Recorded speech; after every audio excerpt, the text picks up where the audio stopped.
Hey, what's up guys? I'm BTC. Blizzard just dropped an update on Overwatch's public test realm that affects Hanzo, Soldier 76, and Quick Melee. So for Hanzo, it was a nerf. They've been getting a lot of good data on Hanzo, saying that he is definitely much better than he was before, but a lot of players were giving feedback that they felt he was too powerful. I don't agree with that, but what I do agree with is kind of what they did. They decided to nerf the projectile size by 33%. So if you didn't know, Hanzo's arrows basically have a god tier hitbox. But you're basically shooting a city bus at your enemies. Like, that's how big the hitbox is. It's kind of ridiculous. So I agree with them nerfing the hitbox size on the arrows. But in doing so, I think that Hanzo is probably going to be dragged down and he's not going to be where he needs to be. So, yes, nerf the hitbox size, but they're probably going to have to bring up something else in order to compensate for it. So, at least with the smaller hitbox, it is going to require more skill to actually hit your targets. But again, I do feel that he's still not going to be quite strong enough. We'll have to see. I don't really see Hanzo being picked that much in competitive. I think, or at least in the higher tier brackets, or in tournaments and stuff. Yes, every now and again, I think he'll be grabbed, but I still think he's going to be underperforming a little bit. Anyways, we'll have to see.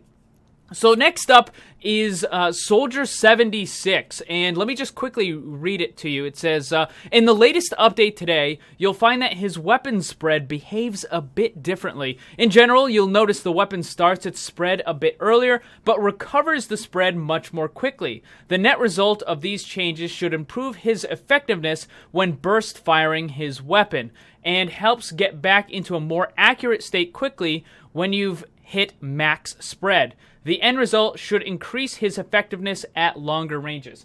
Alright, so after reading this, I wanted to test it out for myself. So I went onto the PTR and the live server. I recorded a little bit of me messing around with Soldier in the practice range and testing out the recovery and the spread. And what I found was that, yes, it absolutely recovers more quickly on the PTR. But it also seemed like it took longer for the spread to even start, which is not what the Blizzard devs said on the official forums. On the official forums, in the post, it says, in general, you'll notice the weapon starts its spread a bit earlier, but recovers more quickly. And in my little testing, I found that the spread started later, and it recovered more quickly. So maybe I just kind of messed something up, but or maybe, I don't know, they did something wrong or whatever, but it seems like, yes, the spread does recover more quickly, but it actually felt like it was taking longer to start up the spread too. So, I mean, I don't know. This is definitely a buff for Soldier 76. Maybe they tweaked some of the numbers in the wrong way or something. I don't know. But it's definitely a buff for Soldier 76. It means that you'll be able to kind of sustain your fire on a target more accurately and at greater distances as well. So, nice little buff for Soldier 76. And the last thing that was changed on the public test realm was Quick Melee. So, let me read what the devs said. Quick Melee has changed a bit so that it should feel more consistent with other abilities. The general philosophy here is that Quick Melee shouldn't interrupt abilities and vice versa. There are a few exceptions to this rule. Quick movement abilities, such as Tracer's Blink, Pharah's Jet Boost, or Winston's Leap, can work while Quick Melee is firing, so it isn't cancelled in those cases. Ultimate abilities should now all cancel Quick Melee, since they are more rare, special abilities that should have a higher priority. Alright, so I know what Blizzard is doing here, and I don't agree with it at all. Especially if Blizzard wants Overwatch to be a highly prized competitive esport, they're going in the wrong direction. In fact, this topic probably deserves an entire video all on its own.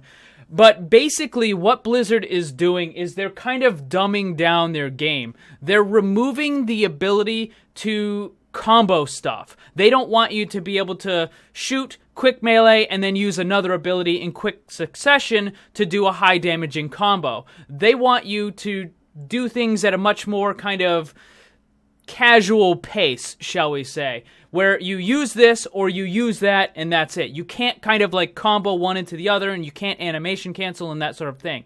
But the problem is, when you're talking about a game that's supposed to be at a high tier esport competitive rank sort of deal, you need to have a high skill cap, okay? You have to be able to allow for players to go to the absolute extremes with their play style. They need to be able to do things that the regular player can't do. They have to be able to pull off these crazy combos that require a fraction of a second in order to do, and only the highest skilled people can do that sort of thing. And by removing the ability to do that, you're basically dumbing down your game and you're lowering the overall skill cap of it, which makes it much less interesting as an esport, because the, quote, highest skilled players are not really that much more skilled than, the average people, because they can't actually use what their skill would be to do these like crazy amazing things. Now, in a first-person shooter, yeah, having really good aim and accuracy, that sort of thing, definitely is going to separate higher skill people from average or lower skill people, but there's a lot of other factors as well. And by removing the ability to do like animation cancels and stuff, I don't know, man. Like, look at other competitive games, okay? Other competitive games have like incredibly fine-tuned fraction of a second reaction time type stuff where the best players really outshine everybody else. And if you're removing the ability for those players to do the crazy awesome stuff, I don't know. I don't think that's the right direction. I think you should be, allowing more things like the animation cancels, allowing a higher skill cap, than kind of constraining the game.